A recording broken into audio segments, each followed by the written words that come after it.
Hello, good day everyone.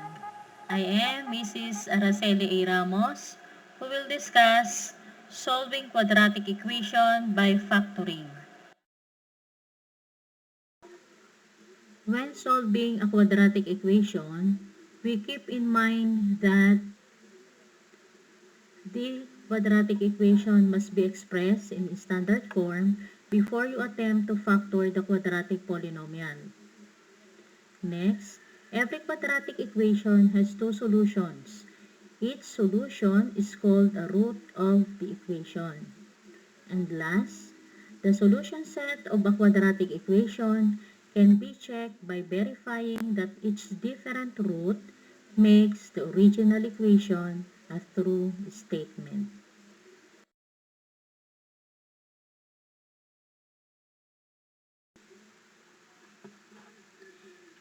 Here is the first example. So find the solution of x squared plus 7x is equal to negative 6. So first, we need to transform the equation into standard form ax squared plus bx plus c equals 0. So we have x squared plus 7x is equal to negative 6. Then it will become x squared plus 7x plus 6 equals 0.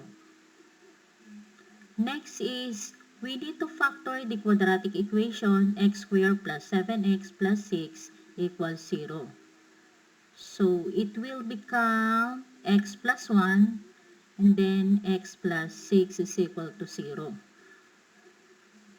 Next, we need to apply the zero product property by setting each factor of the quadratic equation equal to 0. So we have x plus 1 times x plus 6 is equal to 0. Then it will become x plus 1 is equal to 0. And another one, x plus 6 is equal to 0.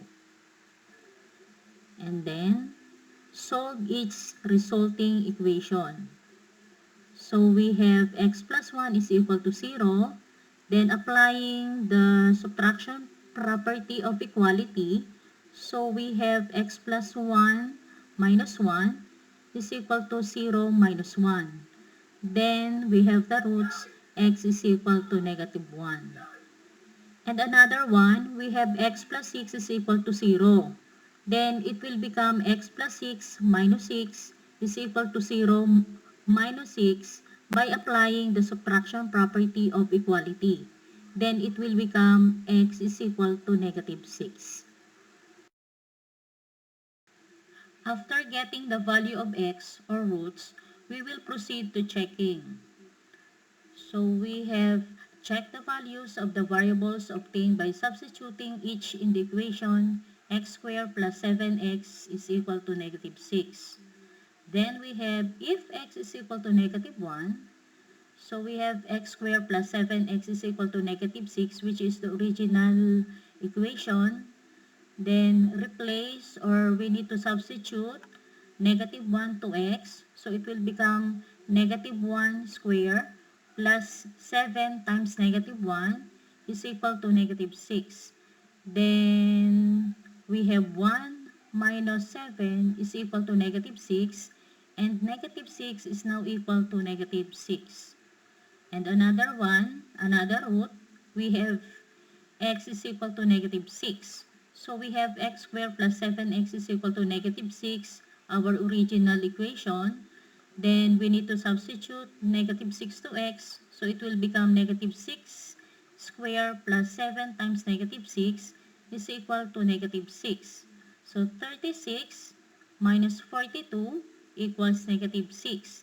Then negative 6 is equal to negative 6. The equation x squared plus 7x is equal to negative 6 has two solutions. We have x is equal to negative 1 or x is equal to negative 6.